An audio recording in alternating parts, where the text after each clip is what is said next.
Hi guys. So how do you want to do this? Do you want me to do the intro? I know we're getting close to, um, oh, yeah. Are we ready to start? Yes, I'm ready to begin. Okay, great. Good morning, everyone. Thank you so much for joining us for this webinar on introducing USF Law's new Justice for Animals program. My name is Carolyn Knowles, and I am the Interim Director of Development and Alumni Relations at the University of San Francisco School of Law. Just a couple of housekeeping notes before we begin. We encourage every participant or attendee to participate through the Q&A feature. Feel free to ask any questions that you like. Lara and Matthew will be chatting for about 30-35 minutes, and then we'll leave the remainder of the time for questions from our attendees. So please use that feature. This is also being recorded, and so we are happy to send this to you after the program, and feel free to distribute and share as well with others who might be interested in the content. With that, let me introduce today's speakers. Professor Matthew Liebman. Before coming to Animal Legal Defense Fund, Matthew clerked for the Honorable Warren J. Ferguson of the United States Court of Appeals for the Ninth Circuit. Matthew graduated with distinction from Stanford Law School in 2006, with highest honors from the University of Texas at Austin in 2001, with a degree in philosophy. While a student at Stanford, Matthew co-founded a chapter of the Student Animal Legal Defense Fund and was an active member of Animal Rights on the Farm, where he worked on campaigns against factory farming and vivisection. Did I pronounce that right? I hope I did. And introducing Professor Lara Bazelon. She is the director of the USF School of Law Criminal and Juvenile Justice and Racial Justice Clinical Programs. She is also a regular contributor to outlets including Slate, Politico, and the New York Times, and is the author of Rectify: The Power of Restorative Justice After Wrongful Conviction. Lara was recently appointed as the Philip and Muriel Barnett Professor of Trial Advocacy, which is an endowed chair position here at the USF School of Law that recognizes a faculty member with significant experience in trial advocacy. So welcome to both Professors Liebman and Professor Bazelon. I'll turn it over to you. Thank you so much, Caroline. That was a wonderful introduction. And Matthew, on behalf of the entire law school, we want to warmly welcome you as our newest faculty member and to your first webinar, so welcome. I wanted to jump right in because since you are new to USF, a lot of people don't know much about your background and where you grew up, how you were raised, and how you came to be so passionate about animal justice. So I thought I would just start off by giving you a chance to introduce yourself. Sure. So I've been a practicing animal attorney for the last 12 and a half years now. I went to law school knowing that I wanted to do animal protection work. I'm actually from the Bay Area originally, but I grew up mostly in Texas. I was born in Berkeley, and then my family moved us to Dallas when I was about 6. So I grew up in Texas, which is not necessarily a hotbed of animal rights activism, and certainly wasn't when I was growing up in the 80s and 90s. But I had sort of a personal formative experience that really awoken me to the plight of animals when I was about 13 or 14. I was 14, so I got a pet bird named Chaplin, who ended up being sort of my constant companion, and through my connection with him as my first real pet. I'd had a couple of hamsters before that, but really got to sort of recognize animals as having an individuality and a personality that I hadn't necessarily seen before. And so with Chaplin, he actually was the reason I went vegetarian as a 15-year-old kid in Dallas who knew absolutely zero vegetarians at the time. But I sort of made the connection between, the bird on my shoulder and the bird on my plate, so to speak. And for me, that sort of started me questioning things. I went to the University of Texas for undergrad, and as part of a philosophy class I took my first semester of college, we read Peter Singer's Animal Liberation. And that was just sort of kind of synchronizing a lot of theoretical, philosophical ideas that kind of matched a lot of my values and intuitions. And so I focused on animal ethics, and then sort of became an animal rights activist. And from there went to law school with the goal of doing animal protection work. And in law school, I know you founded the student ADLF chapter, which was a bold step. And then you went on to become, ultimately working your way up, the legal director of the Animal Legal Defense Fund.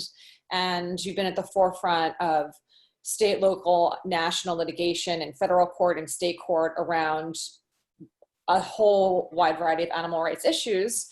And I feel like this position, which is brand new, gives you a chance to, in some ways, expand on a platform that you have that's already quite large. And I'm wondering how you see that new opportunity, given that you've had this very particular powerful platform for a long time, but now have this new kind of overlapping, but kind of not overlapping opportunity. Yeah, I think it's extremely exciting. And the existence of this program and this endowment in my chair position is really a testament to how far animal law has come, even in just the dozen years that I've been practicing it. It's a field that's grown immensely over the last few decades, but just 12 years ago, the idea that there would be, an endowed chair for a tenured or tenure track professor to be focusing on animal law was pretty unheard of. And so I think even today, it's not common. I think this is maybe the second chair in animal law for a tenured or tenure track faculty. So we've still got a long way to go to create animal law as a recognized discipline within the academy. But that this exists, I think is quite significant and quite substantial. So I'm very excited to have this position and this opportunity to work with law students on creating the next chapter in the growth of animal law. So let's just say hypothetically that in 5 years, you and I get to have another interview and maybe even be in the same room with each other and do it in person, which would be my preference. But regardless, if we did, and I asked you what have been the major accomplishments that you've had as the animal law chair at USF in the past 5 years, and what are your goals moving forward, what would that conversation look like? Yeah, and it's something I've given a lot of thought to. I mean, obviously, we're starting from a place where it's a new position. USF has had animal law courses taught by adjuncts intermittently over the years. There have been animal student chapters of the Animal Legal Defense Fund that have been created and then fallen away as students graduate and rebuild. So what I'd like to see 5 years from now is really an established foothold at USF for the discipline of animal law. I want it to be something that students are incredibly familiar with. And to do that, we've got to build interest among the students and the faculty, and from there expand the curriculum.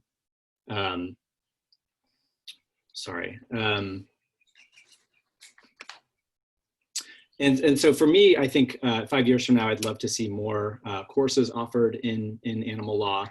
Right now, we've got the introductory animal law course. Right now, I'll be teaching a advanced animal law seminar in the spring. And so I think we need to grow to include more forms of animal law in the curriculum, and then create opportunities for students to go on to careers in animal law. And I'm happy to say that just this past year, one 3L who graduated is going on to a clerkship with the Animal Legal Defense Fund in the fall, a 2-year clerkship. And so I think both in terms of creating curricular offerings and employment opportunities for students are going to be major priorities.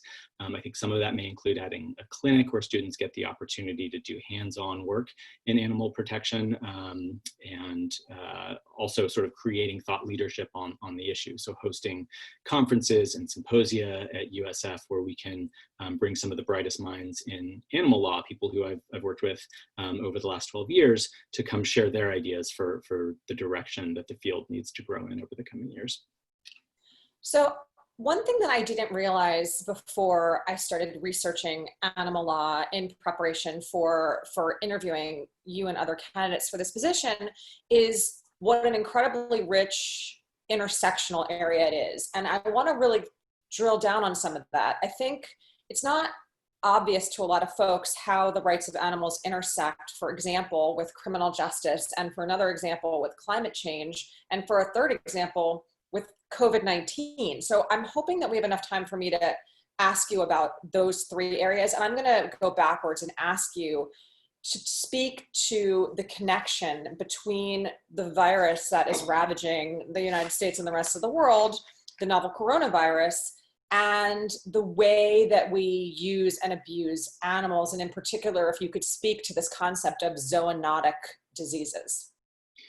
Sure. Yeah. And I think, this, in the same way that this pandemic has brought to light so many pre-existing inequalities and areas of exploitation in the country and in the world, I think it does the same for animals. And there's really kind of two ways of looking at animals as being central to this conversation. One is sort of the root of the pandemic, which is what's the role of animal exploitation in fostering diseases, zoonotic diseases. And then the other aspect of it is what are the consequences for animals of this disease, of the pandemic. And we're seeing that as slaughterhouses start to shut down or slow down production and animals get left on the farm. And because they've been so extensively bred and genetically manipulated, they really can't stay on the farm until the slaughterhouses reopen. And so we're seeing these mass killings on farms through horrific methods that I won't get into, but they're really devastating impacts for animals as well.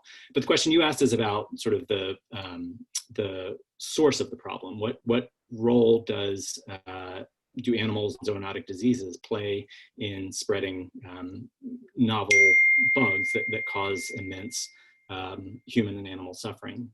And, we don't know for sure the root of the coronavirus. I think the public health consensus is circulating around this idea that there was a zoonotic disease transmission, which is a transmission of a disease from an animal to a human at the Wuhan market. And the consensus seems to be that it's likely that market, which did traffic in wildlife, was the location of a transmission of a coronavirus, which are very common in bats, either directly to humans or to humans through an intermediary species, something like the pangolin, which is a scaly mammal that's widely trafficked across the world, but present at the Wuhan market, and that disease jumped species and then wound up in humans. And zoonotic diseases are especially dangerous for humans because they're not diseases that evolved with humans. Diseases like the flu or cold viruses that have evolved with humans, we've built up immune responses. And so when they hit us, they don't hit us quite as hard. For novel viruses like COVID-19, because they've evolved among a separate branch of the animal kingdom, they can cause immense damage when they make the leap to humans. So from a public health perspective, we really need to be focusing on what are transmission routes for zoonotic diseases. And it's easy to point the finger at wet markets in China, but the truth is we have immense disease vectors here spread across our entire country, and that's the factory farming system. We have a system where we are confining literally billions of animals in conditions that are horrific, that are really breeding grounds for viruses and bacteria. And then we're pumping animals full of antibiotics that then increase the drug resistant properties of these bacteria. So I think from a public health perspective, not only do we need to be cracking down on the wildlife trade and wet markets, but we also need to be looking at the kinds of vectors that factory farms pose across the country. I'm glad that you raised that point, because it does seem like a lot of the national discourse around the source of the virus, as you say, has focused on these wet markets in Wuhan and in China. But it also seems very clear, as you say, that our own factory farming practices are just as dangerous, or at least potentially dangerous in their own ways for the reasons that you said. And that's something that maybe isn't intuitive or obvious to a lot of people, that when you pump animals full of antibiotics and you raise them in these breeding grounds that are rife with disease, you are spreading these superbugs. So I'm glad that you were able to speak to that, because I think that's an important point to make, and it's a point that I don't think has been made enough since this disease has hit the United States. Another intersection between animal law and other disciplines is the fact that the way that we abuse animals has a direct impact on the environment and on climate change. And I was hoping that we could talk a little bit about this op-ed that ran, I think, May 21st by the author, Jonathan Safran Foer, who's a very prominent advocate for animal justice and also a very prominent author of fiction and nonfiction. And he wrote a piece called "The End of Meat is Here." And he raised a lot of questions about sort of the history of the way that we use meat, but then he also made some points that were very, very powerful. And in particular, he said that we can't protect the environment while continuing to eat meat. And he said that cows in particular produce an enormous amount of greenhouse gas. He said, quote, "If cows were a country, they would be the third largest greenhouse gas emitter in the world." Can you explain why that is and what specifically the connection is between animals and climate change? Yeah, sure. And with cows in particular, the issue is a greenhouse gas called methane, which cows are major producers of through, frankly, through flatulence, through burping and farting. The cows have a lot of digestion of food that they eat, and that's especially detrimental to the climate. But the other major contribution to climate change from factory farming just has to do with the amount of grain that has to be grown to feed animals. I mean, meat production in terms as an industrial system is incredibly efficient. It's massive amounts of inputs to create meat. And so we're sort of, when you hear about the fires in the Amazon or bulldozing the Amazon to grow soybeans, that's not soybeans that's getting turned into tofu, that's soybeans that's getting turned into animal feed. And so as we sort of deforest the world and create take away the opportunities for the planet to absorb carbon, that's in service of the livestock industry and creating massive amounts of meat. And so climate change is definitely a huge concern for a huge reason for people to forego eating meat, and a lot of people are doing it on that basis. People who don't necessarily care much about the animal rights arguments are recognizing that if we're going to meet targets for reducing carbon emissions and greenhouse gas emissions, that we're really going to have to tackle meat consumption and the government policies that sustain it.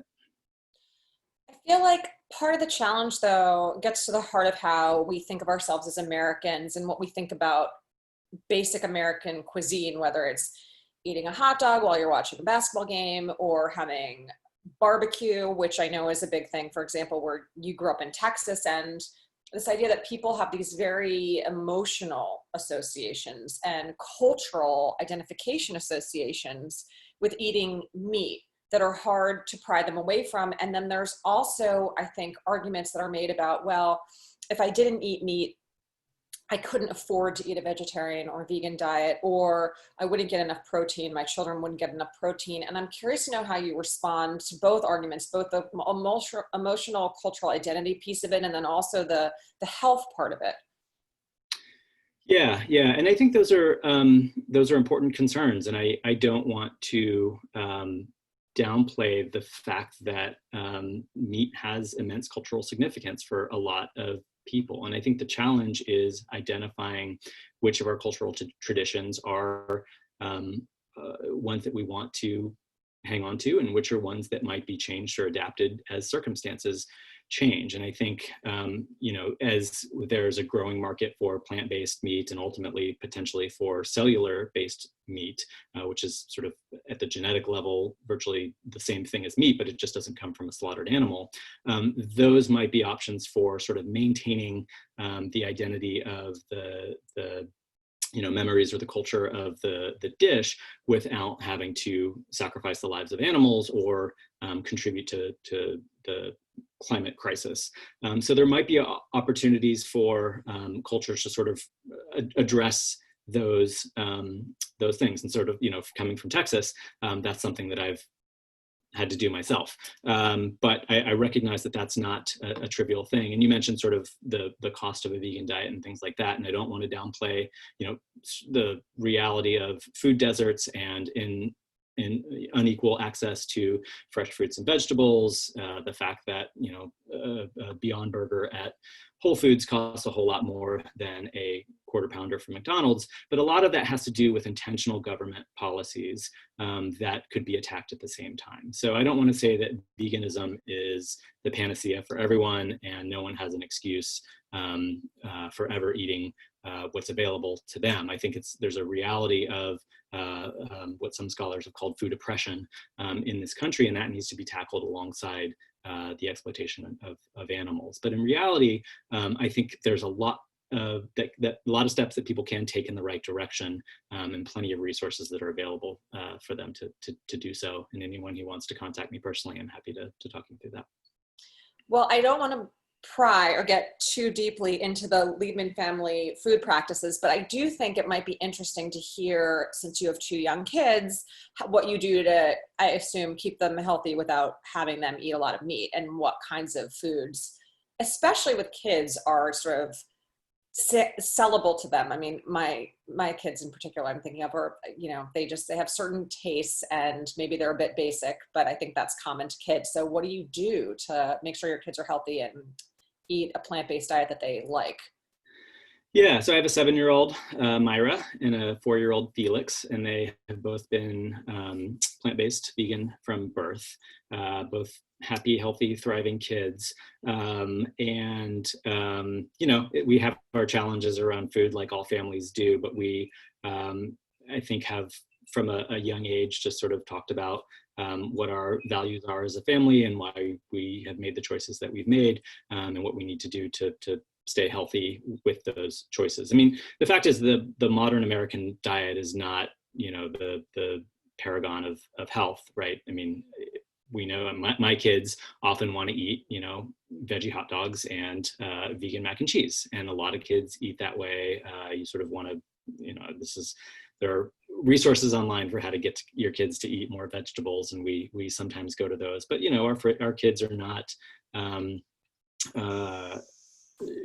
munching on raw broccoli or anything like that, but they're willing to eat a salad if it's got enough vegan ranch dressing on it. And I think the struggles of vegan parents are probably pretty similar to everyone else. And given the availability of the analog products where they are available, it's probably our plates probably don't look substantially different from your kids. I hope for your sake that's not true, but that's telling you too much about my own family's eating habits. So I wanted to segue into an area that's close to my heart, and that is the intersection between animal justice and criminal rights. And you sent me a piece this morning that, thank you for sending it to me, from a wonderful media source called The Appeal. And I just want to read a small piece of it to you and just kind of ask you to react to this, because I think it's such an interesting and awful intersection between the way that we treat people who are in prison, the way that we treat animals, and then these just outside health effects for everybody. So here goes.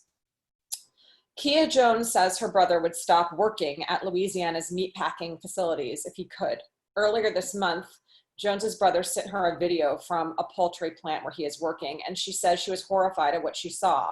The clip, which she shared with The Appeal, shows workers at DJ Foods poultry plant in Bastrop, which is a small town of about 10,000 people in Morehouse Parish, Louisiana, using a dirty bathroom with standing water on the floor, soap missing from dispensers, and seats ripped from toilets and thrown on the floor. Now, the reason why her brother can't quit is because he's a prisoner and they don't have a choice about where they go to work. And in fact, because of the exception to the 13th Amendment, they're essentially enslaved and not paid for this work. And the work is cutting up chickens at a chicken plant. Yeah, that was in the context of COVID, that was a new one for me. I had heard in the past about factory farms using prison labor, and I had heard about the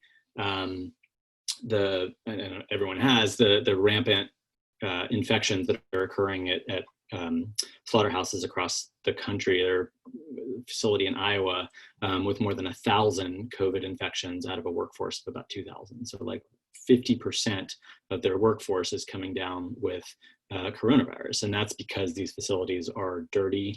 They fail to give adequate rest breaks to people. They're packed in, working shoulder to shoulder. And frankly, it's an industry that cuts every corner for profitability. And animals ones that pay the price for that. And so workers, we see extensive exploitation in the industry, whether that's on the farm or at slaughterhouses. And the use of prison labor is just another example of that. And I've alluded a couple times to the sort of government incentives that prop up the meat industry. And this is one of them. If the meat industry is relying essentially on free labor from as an offshoot of mass incarceration, it's not hard to see sort of how they can keep the price of chicken so low, and the kind of exploitation that happens at these facilities has to do not only with the animals who are being slaughtered, but also the workers who are forced to do it.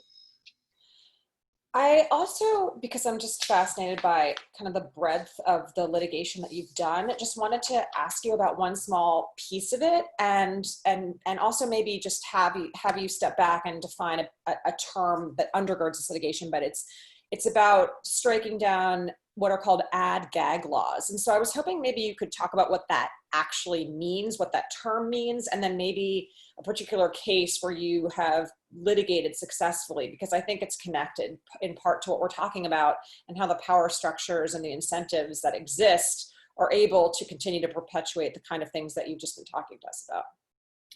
Yeah, so Ag-Gag laws are laws that criminalize undercover investigations at factory farms and slaughterhouses. And there have been, I think, 10 states at this point that have passed these laws. They've been challenged in litigation filed by the Animal Legal Defense Fund, along with various coalitions in, I think, 6 states at this point. And I think one that sort of encapsulates the issue best is our case in Utah. And just sort of to step back and explain the purpose behind these. There are, and I'm sure our audience has seen these. There's another one that just came out today.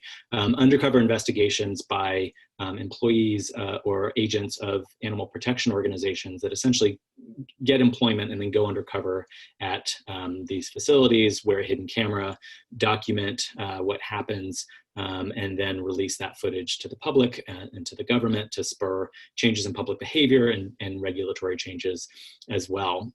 And not surprisingly, this is not something that the industry is happy about. They spend a lot of money invested in certain narratives about what farming looks like. With my kids, I sort of see the narratives that come home in the books they get from school or their textbooks or what happens on cartoons. And safe to say, these investigations paint a very different picture of agriculture. And so the response has been to try to get legislatures to pass these Ag-Gag laws, and many states have, Utah being one of them. That was the first one that we challenged through litigation. And there we represented not only the Animal Legal Defense Fund and People for the Ethical Treatment of Animals, but also an activist in Salt Lake City named Amy Meyer, who was the first person criminally charged with violating an Ag-Gag statute. And she had been at a facility that she had been monitoring from a public road, pulled out her cell phone to document this is a slaughterhouse. There was a front loader, which is like a bulldozer, pushing a downed cow who was too sick or injured to stand up and walk to her own death. And so Amy pulled out her cell phone, started videoing this. The employees of the slaughterhouse, the owner of the slaughterhouse, saw this, wasn't happy about it, called the authorities. They came. Amy was prosecuted for violating the Ag-Gag law. And so we filed a case on Amy's behalf, but also on behalf of organizations like ALDF and PETA, arguing that the Ag-Gag law violated the First Amendment, as well as a few other constitutional provisions. Fortunately, we won. I argued the summary judgment motion in that case to a federal district court. And we argued that this was a content-based restriction on speech that was not narrowly tailored to a compelling government interest. And even if the government did have some abstract interest in private property, these are facilities that really don't have a reasonable expectation of privacy. They're thoroughly trafficked by the people who work there, by some state and federal regulators, and in any regard, there's no substantial justification or compelling interest for shutting down the ability to document and distribute what happens at these facilities. And so fortunately we won that case and have won every other Ag-Gag case that we filed to date, with one exception where we were dismissed on standing.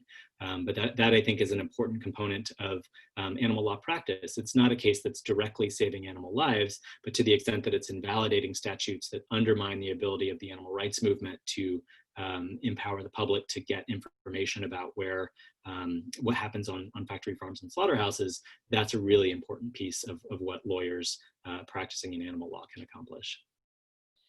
I know. To sort of tie it back to the Louisiana thing, Louisiana is not one of the states that has an Ag-Gag law, but if it had, that the cell phone video that this guy took of the overflowing toilets and the lack of toilet paper and the absence of soap, all of that, you would have been committing a crime simply by documenting those conditions. So Ag-Gag is not just an animal protection issue. It also turns out to be a worker protection issue, an environmental issue, and a free speech and civil liberties issue. I'm glad you made that link and that point. I guess I'm just struggling to understand how opposing counsel argues against the points that you're making. I guess I'm just struggling to understand how this isn't a restriction on content-based speech. Like, what's the other side to this argument? What am I missing? How did these laws even get passed in the first place? Yeah, I mean, fortunately, the judge saw it the same way. But, their arguments, and these are in heavily agricultural states, where agriculture is a main part of the economy. And so it's really quite, the ag lobby in those states has an outsized influence. And even in states like Iowa or Idaho or Utah, we found in public opinion polls that the public didn't support these laws. They said, what is it that the industry is trying to hide? But the influence of the ag lobby in those states was enough to get them passed. And then in defending the laws, the states would make arguments that, one, this wasn't speech, it's conduct. So, lying your way onto a facility to record is not the same thing as, standing on the sidewalk with a picket sign, which, is obviously the First Amendment covers so much more than that, which is why we prevailed on that. But they would also argue that it was that the government had an interest in protecting the privacy and the property rights of these facilities, and that no one should be able to lie their way onto someone else's property to be able to video record. And of course, that makes intuitive sense. I don't want someone lying to come into my house, but there's a huge difference between my house and a factory farm, thankfully. Yes, one would hope. I don't want to prevent anybody who has questions from asking them. And so I'm going to turn to the question Q&A, and then if there's time, I'll ask the long list of questions that I still have. But I'm going to start with Stefan. I hope I'm saying your name right. And I want to apologize in advance to anyone whose name I accidentally mispronounced. He writes, "Hi, as an avid animal rights supporter, experienced attorney, and alumni, how can we help? Mentoring students, ? etc. ? That's a great question. And with USF alums in particular, I think mentorship would be fantastic. I'll share my email address at the end of this. And why don't I share it now? It's Liebman, M as in Matthew, Liebman, Liebman, 17@gmail.com. If you want to email me, so I have your contact information, I think creating a network of alums who are interested in that would be fantastic as we build the program. But sort of today, more tangibly, there are lots of volunteer opportunities and pro bono opportunities for attorneys through the Animal Legal Defense Fund. If you just go to their website, which is aldf.org, you can find lots of information on how to get involved. There are action alerts, so you can contact your representatives for federal and state legislation that's coming up. And then for attorneys like you, there are some opportunities to get involved. It is a somewhat specialized area of law. So pro bono attorneys can sometimes help out, or we can connect if we get contacted at ALDF by someone who needs help with a matter. Sometimes we'll refer that to our pro bono network. So that would be my recommendation. Okay, I am going to go next to Susan, who asks, what do you think are the leading organizations having impact on the rights of animals? The one I'm most familiar with is the Non-Human Rights Project, and of course, PETA is another one with great visibility. Mm-hmm. Yeah, so on the legal side, I think I've been the director of litigation at the Animal Legal Defense Fund for the last 3 years and a staff attorney before that. I've been working with them for 12 plus years. So I'm partial to the work that we do at the Animal Legal Defense Fund. I'll be making the transition to USF this summer, but for now, I think ALDF is a fantastic organization that's also doing really important work. The other you mentioned is the Non-Human Rights Project, which is focused exclusively on establishing legal personhood and fundamental legal rights for animals under the law.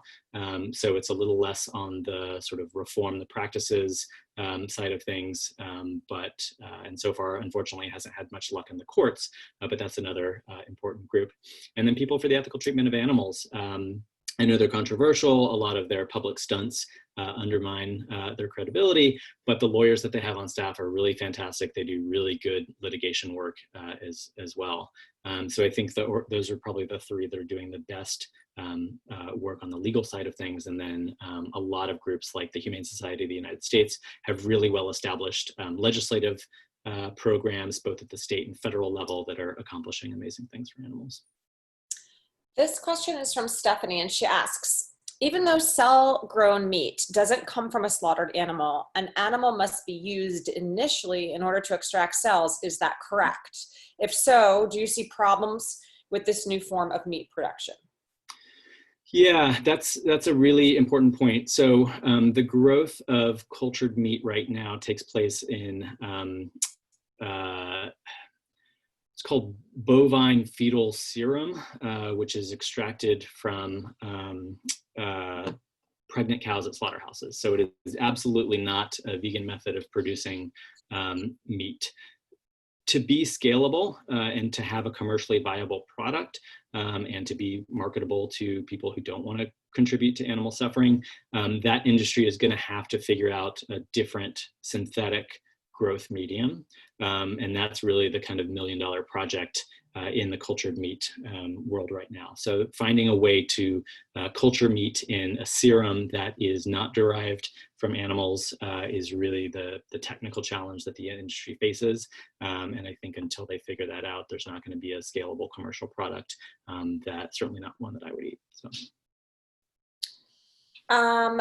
Okay, before I forget, you have some fans out there who want to get in touch with you by email, and can you just repeat your email address just a little bit slower for those folks who Sure. will be contacting you?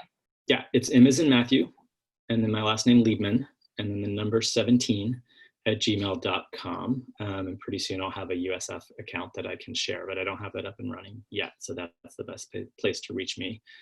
Also on Twitter at Matthew G. Liebman. Yeah, and Liebman is spelled Liebman. Yeah. Okay, and then this is, I guess this is a bit of a comment and kind of an informational question. This is from Martha. She wrote, do you know about the animal law section of the State Bar of Michigan? It provides education, information, and analysis about issues of concern through meetings, seminars, this site, public service programs, and publication of a newsletter. Yeah, that's awesome. And there are many state bar associations do have animal law sections. I think the California one is dormant right now, but glad to hear Michigan is up and kicking. I think ALDF keeps a running list of those as well on its website. And so I would encourage people to see if there's one in your state and certainly get involved in participating in that as well. So this question, and I'm so glad, Natalie, that you asked it, because I didn't get into all the intersectionalities. She wanted Matthew to speak to some of the intersectionalities concerning animal law and property and animal law and family law. So do you want to go one by one and start with animal law and property? Sure. Yeah. I mean, so property is really the basic paradigm that we that animal law functions in. Animals are considered property under the law, and there are groups like ALDF and NHRP, the Non-Human Rights Project, that are working to change that, to get them something that's a form of legal personhood that might be similar to partial personhood, things that we see with corporations and even ships and, of course, children, where they do have legal rights without all of the responsibilities that come along with that. So property is kind of the framework that animal law operates in, and for better or worse, that's really kind of the way that animal law proceeds, either pushing against that paradigm and arguing for animals as a unique form of property, or pushing for them to be removed from the property category, or sort of how does the property status affect their treatment in particular cases. And you know, one area that manifests is in tort law, which of course is distinct from property, but animal status as property affects how they're treated in tort. So for animals who are the victims of negligence or intentional torts, their owner might file a lawsuit against, say, a veterinarian that committed malpractice. And the question of how much someone can recover for their lost dog, for example, is going to be a question of property law that courts are wrestling with. So normally under the law of torts, you would get the replacement value or the market value of the lost property or the damage to the property. But if your beloved family dog who's 10 years old and has a bunch of medical conditions, their market value is probably not very much, but their value to you is going to be significant. So animal law really has to wrestle with a lot of those questions of what animals' property status means for other areas of law like property and torts. And then the other one you mentioned was family law, where the same issues come up, and primarily in issues of custody related to divorce or dissolution. So there are disputes about who gets to keep the family dog. Are animals, can they be subjects of visitation agreements or orders for visitation from the courts? And that's a developing area of law. California recently passed a statute that requires courts to consider the best interests of the animal in determining custody placements in divorces. So it's really a growing area of law as well. I actually had a follow-up about animals and family, and I'm not sure whether this is a family law question or not, but it's something that I've been curious about, which is the demonstrated psychological benefits of animals. And I guess I'm asking in particular, given the very extreme isolation that a lot of people are experiencing now, and if you could maybe speak to that and talk about any research that connects animals with the well-being of humans, and then maybe also speak kind of in a broader context to animal therapy for people who are suffering from various kinds of emotional distress. Yeah, I mean, there's no question that animals have immense therapeutic benefit for humans, and that sort of goes to a lot of those tort issues that I was talking about. But it also manifests in areas of disability law with access to support animals. There has traditionally been this idea that for an animal to qualify as a service animal, they need to be specially trained, but that might be different in the case of emotional support animals, which don't have to have any special training. They just have to be the cuddly, interesting little creatures that they are to provide emotional support for someone who suffers from anxiety or depression or other conditions as well. So there's definitely a well-established connection between human well-being and connection with individual animals and with the natural world more broadly. And I think that's something we're all kind of grappling with for the last couple of months and maybe into the foreseeable future. And I have another question here, and it's from someone anonymous, and this person asked, what inspired you to leave ALDF and join USF? Yeah, it's a great question. I was really impressed by the willingness of USF to sort of take the leap of creating this program in the first place. And the idea of shifting to a position where I was not just supervising the litigation of cases, but actually working with law students who are encountering these issues for the first time, and really grappling with some important fundamental questions of policy and philosophy and law. It just seemed like a really amazing opportunity.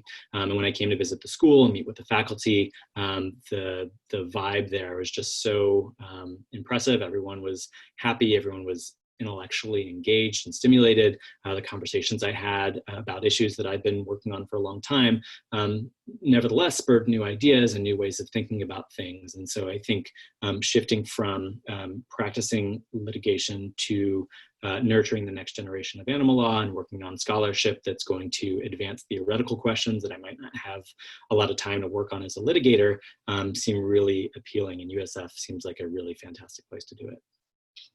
You and I talked a little bit about the transition from having a job where you're a full-time advocate to an academic job, which was something that I had to do as well. And I think your answer really reflects the fact that people's concept of academia can sometimes be that you live very much in an ivory tower and aren't connected to the real world. And I think one of the things that I love so much about USF is what you're saying, that people are intellectually engaged, but also in a very pragmatic, hands-on way involved in some of the most serious cutting-edge legal issues, from disciplines ranging from environmental law to criminal justice to now animal law. So I see it as a transition where it's more of a win-win than kind of a zero-sum game. Yeah, I see it the same way. So now I have another question, and this is, actually I just lost this question, but I'm going to ask it because I think it's really interesting, which is there was an alum, I don't know how I lost this question, but there was an alum who asked this question. I think her name is Linda, and she's been practicing in veterinary and malpractice areas related to animals during her legal career. And she wanted to know, you and I guess have been speaking a lot about animal advocacy, and whether there's going to be, in your position, also the development of companion animal law component to what you're doing at the school. I'm sorry, Linda, for not asking your question exactly the way that you wrote it. I read it and it disappeared. So that was my best reconception of it. Yeah. I mean, I absolutely, companion animal issues are going to be part of the issues that the program is tackling.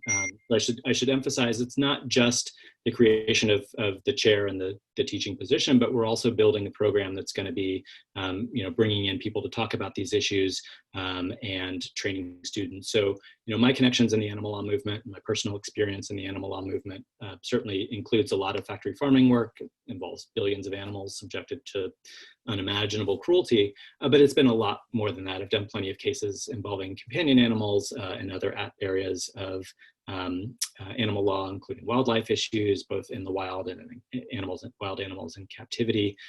So I think, certainly the way that I teach the animal law course will include lots of companion animal issues, from the tort issues we discussed to custody issues, issues surrounding the regulation of puppy mills and breeding. So there's certainly a lot of companion animal issues to be addressed as well. This question is fascinating. Jeffrey, thank you for asking it. He wrote, we hear a lot about the search for a COVID-19 vaccine and the testing of prospective vaccines on primates. Can you comment on the ethics involved in that? Yeah, that's a huge question and a big challenge. And I think really there's a lot of different ways to approach it. I mean, the strict animal rights perspective would be that it's unethical to use another sentient intelligent being for one's self-interest. And the same reason we don't test vaccines on prisoners or children or anyone else might be the same reason we wouldn't test it on primates. And that is a hard answer to accept or hear in the midst of a crisis. And I, even myself have, I understand the urgency of needing to find a solution and a vaccine. So it's there's the philosophical position, there's the practicality of it, and where one comes down, really is tough to say. I will say, from my work on animal research issues, in animal law, that there are major regulatory problems. And if it were just an issue of, would you sacrifice this one monkey to save, the millions of people suffering from COVID-19, that's a different philosophical question from what the reality often looks like, which is massive amounts of animal suffering in ways that don't translate into direct benefits for humans. So it's a difficult question. I haven't followed the what kind of regulatory protections are being removed in the sort of rush for expediency. But I think it's also probably safe to say that there's a rush to get a vaccine before November for obvious reasons, and that, safeguards that are in place to protect public health and the health of animals, I would hate to see overridden. This next question is a question about how you plan, if you do plan, to continue to litigate in some way, shape, or form, and whether that would involve students. And the question goes on to ask if there are textbook materials available that you're going to use, or whether you're going to be creating teaching materials. And I'm going to jump in and just say that Matthew Liebman co-authored one of the leading textbooks on animal law. So I don't know if you're planning on using it or not, but I figured I would just hype it before I let you answer. Awesome, thank you. So as to whether I'll keep litigating, I am. So there's one case that I've been working on for the last few years that I'm really excited about and want to stay on. So I'm going to stay counsel on that case. It's one in which we're representing a horse suing his abuser for damages in tort. It's a negligence per se case with the horse as the plaintiff that raises all these questions of animal personhood, and if animals do receive the protections of the criminal animal cruelty law, as they do in Oregon, and as they're recognized as victims of crimes, should they also have the parallel civil right to recovery for those injuries? And this is a horse who suffered horrific neglect and has extensive veterinary injuries and vet bills that are going to follow him for a while. And so our position is that those bills should be paid by the person who inflicted the injury and not the rescue group that rescued him. So that's I think raises a lot of really interesting animal law questions. I'm going to stay on that case. If it ever gets, it's currently at the Oregon Court of Appeals. If it ever gets an oral argument date, I would love to moot the case with my students and have, maybe public moots at USF. If we can get back to campus and open up the moot courtroom, I think it would be an amazing teaching opportunity to really talk about some fundamental issues in animal law. So that's one I'm going to keep. I need to sort of see what my workload looks like as I sort of get into the swing of things and figure out if I can keep cases. But as I mentioned, I would love to see a clinic at USF and to bring someone else on who can supervise students full-time in a clinical capacity, really getting into the guts of the litigation and doing important work for animals. And then you asked about textbooks. Thank you, Lara, for plugging A Worldview of Animal Law, which is a book I co-wrote with Bruce Wagman, who actually used to teach the animal law class at USF. And that is a book that is essentially comparative and international animal law. So it's comparing how different countries and legal systems deal with problems involving animals. And I think if we do get to the point where we can incorporate an international or comparative animal law course into the curriculum, that would be a great textbook to use. But for the introductory course that I'm teaching in the fall, there is just a general animal law casebook that I will be working off of. And that's one that most classes that teach animal law use for kind of examining a lot of the basic issues in animal law. This question goes to what's happening on a national level. And this is from Susan. She writes, there is such an assault underway by the current administration against species in the wild. Most of the organizations that are fighting it in the courts are environmental organizations like the NRDC, Center for Biological Diversity, Friends of the Earth. Is there an intersection with animal rights organizations, or is this a set delineation? Yeah, that's a really important question. And there's been some alliances on those topics. We've commented on the delisting of the gray wolf, for example. But, you know, a lot of the lines of demarcation between the environmental movement and the animal rights movement, you know, there are areas of overlap and there are areas of disagreement. Certainly, you know, the animal rights groups support a robust protection for animals in the wild, but the focus on protecting habitat has largely been the domain of environmental groups, who are often better funded than animal protection groups. So, you know, at ALDF, as the director of litigation, what I'm looking for is where can we add value? And if, you know, this delisting of a species or, you know, forcing a designation of critical habitat is being done and being done extremely well by a group like Center for Biological Diversity, what role do we have? And it may be that we can sign on as co-plaintiffs if we might be a good anchor for standing. And in fact, we've done that in cases. We've got a series of litigation challenging the construction of a border wall along the US-Mexico border, arguing that that violates the Endangered Species Act and other statutes as well. And so, you know, we will get involved in cases that defend the rights of wild animals to have their habitat. But the other area where we can add value, it has to do with captive animals. And we litigated a case where we established a precedent that the protections of the Endangered Species Act extend to members of that species that are held in captivity. So we've sued a horrible roadside zoo in Iowa called the Cricket Hollow Zoo that had hundreds of animals, including some endangered animals, tigers and lemurs, in terrible conditions. And we established that inhumane captivity, in fact, violated the take prohibition of the Endangered Species Act. So we're looking for where we can add a new angle to protect animals that the environmental groups might not be focused on.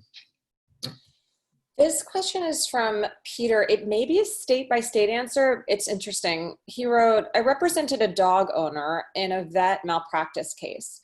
We tried to get general damages for the owner, but the court didn't recognize anything more than fair market value / cost of repair surgery. This was 30 years ago. Has that aspect of the law changed? It is a state-by-state answer. The general answer is that it is changing, fortunately. Slowly, and it really does depend on the state. There was just a Supreme Court of Texas decision a couple years ago, Medlin versus Strickland, that really took the reactionary view that animals are property. You know, we sure love them, but you get market value when they're injured. There are other states, California is pretty progressive on this, where there are other kinds of damages that are available, and some states are adopting what they call an intrinsic value standard or a value to the owner standard, where it's similar to keepsakes or heirlooms that might not have much market value, but they have sentimental value for the owner. And so that's the direction that the law is starting to go. If you can hear that, that's my cat Nisi, who wanted to say hello. I wanted to just interject really briefly. We're almost at time. So Lara, if you could ask just one more question and then we'll close it up. Thank you both. Sure. So the final question asks this. The meat industry is very powerful and doing what they can to mount a defense against non-meat meat with regulations on labeling, maintaining subsidies, etc. Are animal rights lawyers aiding the non-meat meat emerging industry?